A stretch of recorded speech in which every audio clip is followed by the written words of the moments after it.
পুজোয় ক্লাবগুলিকে আর্থিক সহায়তা প্রদানের জন্য রাজ্যের মুখ্যমন্ত্রীকে ধন্যবাদ জানিয়ে বৃহস্পতিবার সন্ধ্যা 5:30 নাগাদ কোচবিহার শহরে মিছিল করল কোচবিহার সদর ক্লাব সমন্বয় সমিতি। এদিনের এই মিছিলে কোচবিহার শহরের প্রায় 3 শতাধিক ক্লাবের কর্মকর্তারা অংশগ্রহণ করেন।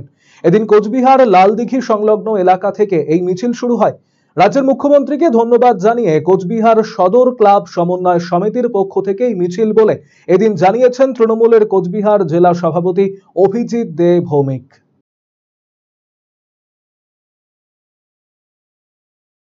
কোচবিহারে সদর ক্লাব সমন্বয় সমিতি তৈরি হয়েছে, যেখানে শত শত ক্লাব তারা চেয়েছেন যে আমরা মাননীয় মুখ্যমন্ত্রীকে ধন্যবাদ কৃতজ্ঞতা জানিয়ে একটা মিছিল আমরা করব মহালয়া। এই হিসেবে কর্মসূচি নেওয়া হয়েছে। বহু ক্লাব এসছে, যারা অনুদান পেয়েছে তারাও এসছে, যারা পায়নি তারাও এসছে। মাননীয় মুখ্যমন্ত্রীর জন্যই সম্ভব হয়েছে এটা, এত সুন্দর করে ক্লাবগুলোর পুজো মণ্ডপকে সাজিয়ে দেওয়া।